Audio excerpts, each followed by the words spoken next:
আল্লাহু ইয়া রাব্বি ইয়া আল্লাহ।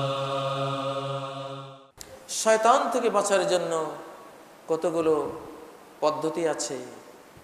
একটি হলো সকালে বিকালে কমপক্ষে 10 বার এই দোয়াটি পড়া, লা ইলাহা ইল্লাল্লাহু ওয়াহদাহু লা শারীকা লাহ, লাহুল মুলকু ওয়া লাহুল হামদ ওয়া হুয়া আলা কুল্লি শাইইন কাদির। 10 বার 100 বার পড়লে আরো ভালো।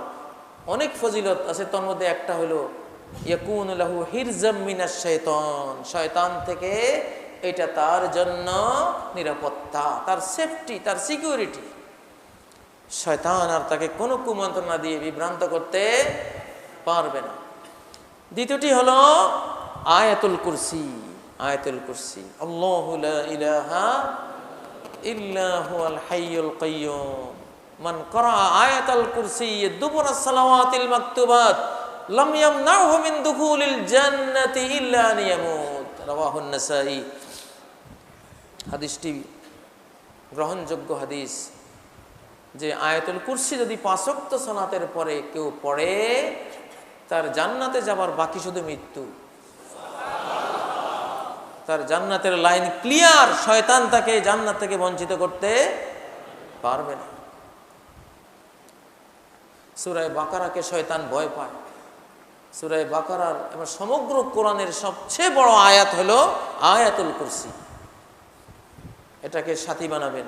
রাত্রে ঘুমাবার সময় পড়লে সারা রাত ফেরেশতা নাইট ডিউটি করবে, কোনো শয়তান আপনার দ্বারে কাছে আসতে পারবে না।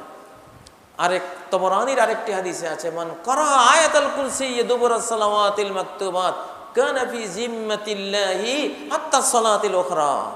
আয়াতুল কুরসি 5 ওয়াক্তে পড়লে, 5 ওয়াক্তের পরে পরে পড়লে আরেক আগামী নামাজ পর্যন্ত আল্লাহর জিম্মায়, আল্লাহর হেফাজতে থাকবে। শয়তান তাকে গ্রাস করতে পারবে না। এটাও শয়তান থেকে বাঁচার একটা মস্ত বড় উপায়। 3 কুল, সূরা ইখলাস, সূরা ফালাক, সূরা নাস 5 ওয়াক্তের পরে পরে জোহর, আসর, এশাতে একবার করে, মাগরিব আর ফজরে 3 বার করে পড়া সুন্নাহ। শয়তান থেকে বালা বিপদ আপদ থেকে বেঁচে যাবেন। এই বিপদ সংকুল পৃথিবীতে আমরা থাকি, প্রতি মুহূর্তে জাহান্নামের ভয় আমাদের জীবনে, বিপর্যস্ত হওয়ার, ফিতনাগ্রস্ত হওয়ার ভয়। এগুলিকে নিজের জীবনের সাথী বানাবেন ইনশাআল্লাহ। আর পরিবারকে শয়তান থেকে বাঁচাবার জন্য সূরা আল বাকারা, আল বাইতুল্লাযী ইউকরাউ ফীহি সূরাতুল বাকারা ইয়ানফিরু মিনহু শাইতান। সহিহ হাদিসে নবীজি বলেছেন, যে ঘরে সূরা আল বাকারা পড়া হয় শয়তান ওই ঘর থেকে পালিয়ে যায়।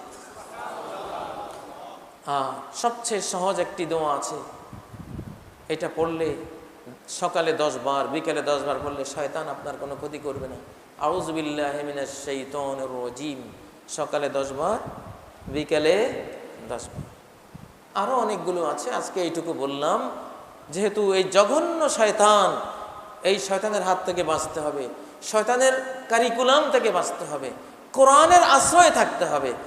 যতক্ষণ কোরআন পড়বেন, বুঝবেন, গবেষণা করবেন, কোরআন নিয়ে ভাববেন, ততক্ষণ শয়তানের ভাবনা আসবে না, তার ওয়াসওয়াসা কুমন্ত্রণা আসবে না।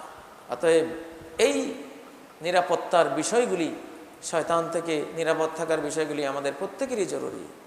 আল্লাহ তাআলা আমাদেরকে শয়তান থেকে মুক্তি দান করেন, শয়তানের ওয়াসওয়াসার অনিষ্ট থেকে, ভয়াবহ ধ্বংসযজ্ঞ থেকে আমাদের হেফাজত করেন, আমাদের বংশধরকে হেফাজত করেন।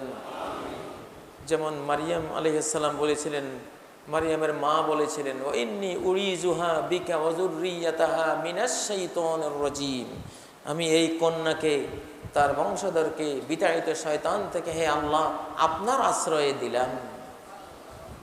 আল্লাহ আশ্রয় কবুল করলেন। এই জন্য জন্মের পরে ঈসা আলাইহিস সালামকে শয়তান খোঁচা মারতে পারেনি, মারিয়ামকেও মারতে পারেনি।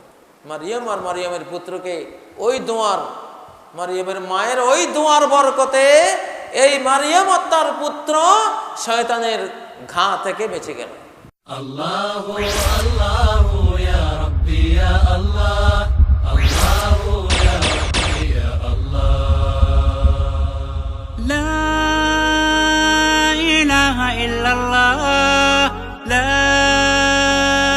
ইলাহা ইল্লাল্লাহ, লা ইলাহা ইলাহা ইল্লাল্লাহ মুহাম্মাদুন রাসূলুল্লাহ